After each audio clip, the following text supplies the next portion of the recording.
This is Pete Moore. I'm on Halo Talks NYC on location San Diego with a friend of mine for a short 18 years, Joel Tallman from the Seattle area. We met through the Gold's Gym transaction.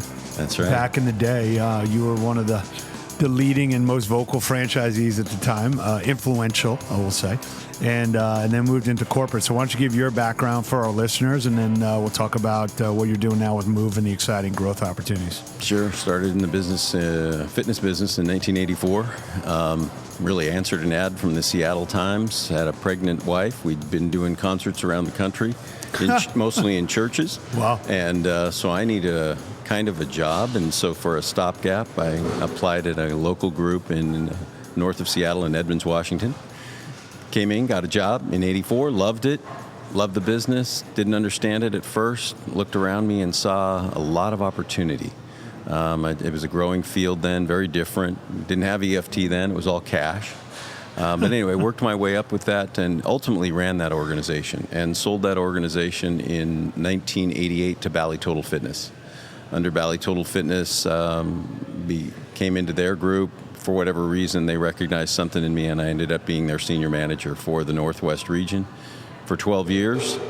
And then I was contacted by, during the change, when Brockway Moran and the group were looking, a former peer of mine, Gene Lamont, called me and said, hey, why don't you come on over and take a look at what we're doing at Gold's Gym, what we're going to do. And so that started me. We talked about relocation, and I really was going to be in operations on the corporate side. And I said, I'm not moving. I still live in the house I was raised in. And so Mom and Dad were alive at that time, and I wasn't going anywhere. So he said, how about franchising? And I said, well, I don't know much about franchising, but I'll look at it. And I loved it. So I was with Gold's Gym for about 12 years and then stepped away and now have started to do my own thing through MUV. And yeah. So from a standpoint of starting in the industry and being inside the club, just for some of the entrepreneurs out there who are setting up new companies, talk about the value of understanding how each part of the club works, understanding the systems, understanding the processes, because sometimes that gets lost in the mix of an entrepreneur jumping to, I have a solution for this. Well, why don't you figure out how the system works and then figure out where we can use your new technology idea? No question, from the outside looking in, this industry is very different when you actually get in and peel back the onion skin to take a look at it. I'll probably, in a minute, I'll cite one of probably my biggest learning opportunity. But as I said, I started putting out lead boxes, and they said, "Here's these boxes that people enter contests, and you're going to call them, and those are the people you get to talk to, are the ones that you generate." And so I was at the ground level, learned the business, worked it hard, knew how to sell, but really just loved people, and fitness fit right into that, and so I loved it. So I worked my way up and went out of selling into management. And then being acquired by Bally's, I got in that corporate thing, and that's like jumping in a river that's already flowing. You got a lot of support there, a lot of learnings that you don't have to have as an entrepreneur because you've got great support, and then went from there to Gold's Gym International and had the same thing there with great support. In 2001, had a couple of gyms go down, lost between $1 and $1.5 million, and that was a bad day. It really pointed out to me that even though I knew the gym business at certain levels, from a organic prospecting, selling, then managing people level, very, very different. There's a whole other side to the business. That's the back office and making things work and all those things. So when I went out there just thinking, well, you've got a lot of experience in the gym business, that was true, but I didn't have a lot of experience in the gym ownership business. So as you become an entrepreneur in this business, there's a lot to learn on both sides of the house. Again, when you look at it from the outside, seems pretty flashy, pretty sexy. It's got to be great. Just go and work out every day, meet some good people, and you're in and out of the gym. That's not what it is. So yeah, that's what I would tell entrepreneurs. Make sure you really understand it. Yeah. So when you were at Gold's as head of franchising, you were selling a brand, obviously, that helped people get people in the door. But there were also, systems in place and also a lot of someone buying a franchise, really buying it from you personally. So talk about, for a moment, if you will, how you became Gold's Gym is what you represented, and you were that person that they actually bought a franchise from, and you have like a personal responsibility to make sure that they're successful. I think that's needs to continue to stay in the thread of franchising. Absolutely.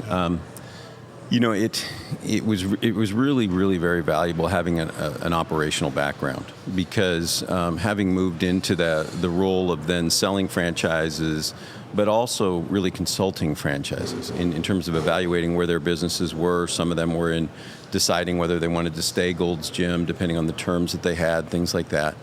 And so going in and really being able to evaluate their business as a consultant and provide that type of information to them, I fell in love with that. I love gym operations. It's the old saying, the best thing about this business are the members and the employees. The worst thing about this business are the members and the employees. Right. And so when I got the opportunity to move into franchising and really understand it, it took it to the next level. And not only was I working, had I been working with GMs and supervisors and all these folks that face the challenge every day in the fitness industry, but now it was owners. And they were in it at a different level with personal guarantees and all those kinds of things. And one of the things that I did learn at Bally's is when you talk about sales systems, we did that as well as anybody. If there was one thing we could do, we could sell. We knew how to do that. So, not sure what you were selling. That's right. We didn't know what B really stood for. Right. A B-Gym with no CapEx. But anyway, not your fault. There we go. So anyway...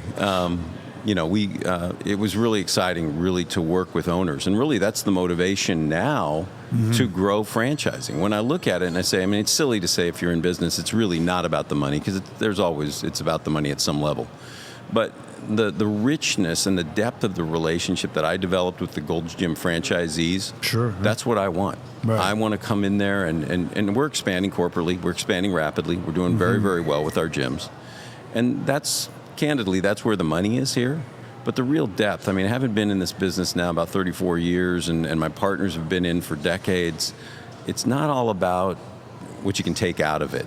It's about being part of it and the camaraderie. And the people that I met, I considered them partners with franchisees. And some of them have done very well, some of them haven't. Well, and you can attest to this as much as anyone, but if your franchisees aren't successful, you're not going to sell many more franchises down the road. And if they're successful, they're happy to compensate you for helping them be successful. So. Yeah, it's really fun. We use and we're not the first to use it, but one of our mantras in our club operations that we own is we've got to get results. Yep. Results equals retention, equals referrals, equals revenue. And that's the priority with us. And it's the same thing for franchising. If we don't do, as you said, if we don't recruit people that get results by owning that business under our brand, we're not going to retain them. They're not going to tell their friends, their constituents that they like that, and none of us are going to make any money.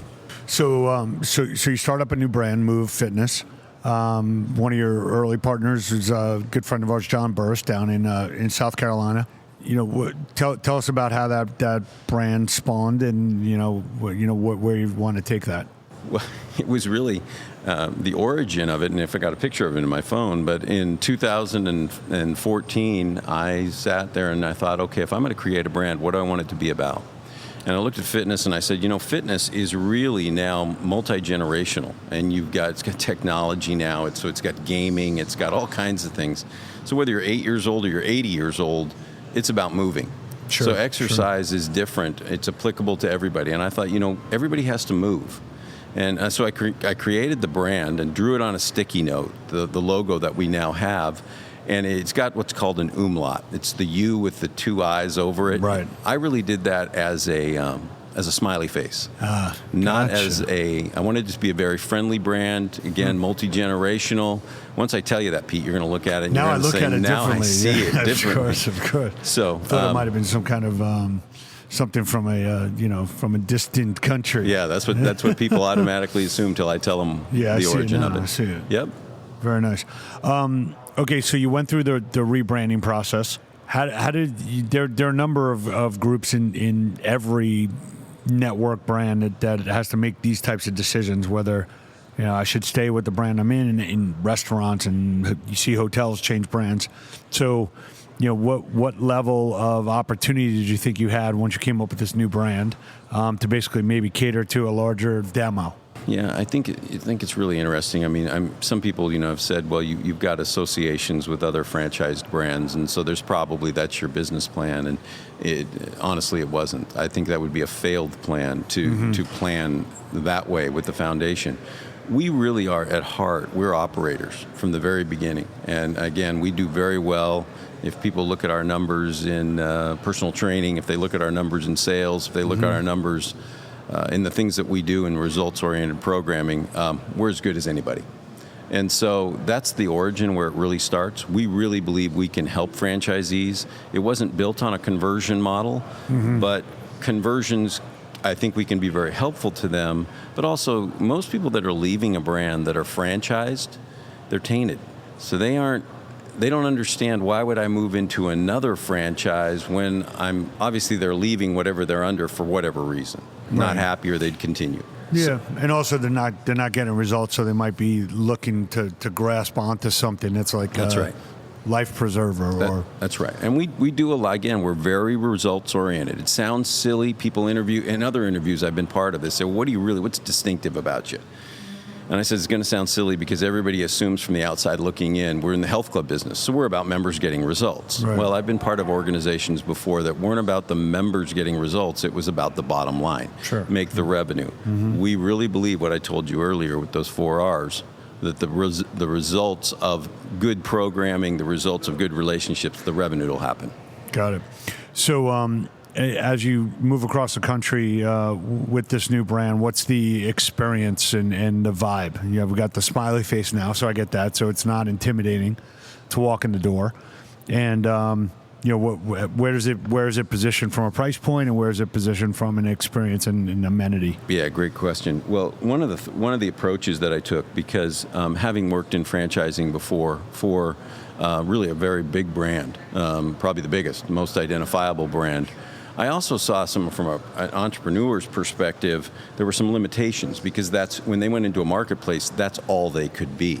So I saw an opportunity. I looked at Yum brands a lot to try and understand, hey, 20 years ago, a KFC and an A&W, or a KFC and a Pizza Hut, they competed against each other, but they were sister brands underneath Yum as an umbrella. Well, what do you see now? Now they're in the same building.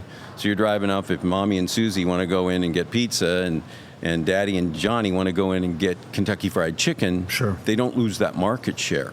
I believe that the fitness entrepreneur shouldn't have to stay with one niche that they can find. So we have 2 concepts. We have a boutique concept, which does the heart rate, small group, 24 people, very tribal, very community-driven, higher price point concept.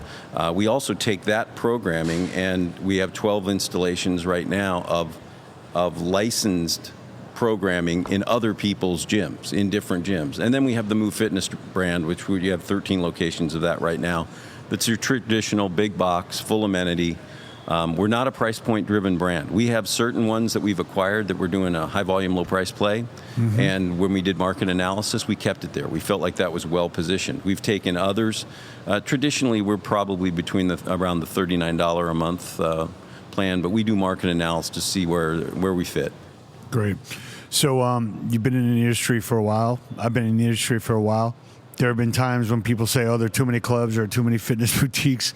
It seems like we're actually getting more and more people to move off their couch and actually buy a membership. So what's your view on the opportunity and on continuing to innovate and to have better and better locations that should be built, especially with the retail market now allowing you to have more available space? Yeah, that's especially for our MUV Fitness brand, that's a huge opportunity, because people are coming to us with these stores in retail that Amazon and Walmart and the home delivery has really impacted. So that gives us opportunity in real estate that we never had before. Landlords didn't want us, and now landlords are pursuing us. Right. Did they used to have like clauses where it's like a no health club prohibition? Absolutely. They all wanted us at the beginning, but then we took up all their parking, and they said, we don't like you anymore. Right. But now that's not the case, and we're kind of the anchor in a lot of these lifestyle centers as they move from retail to more lifestyle. That's great.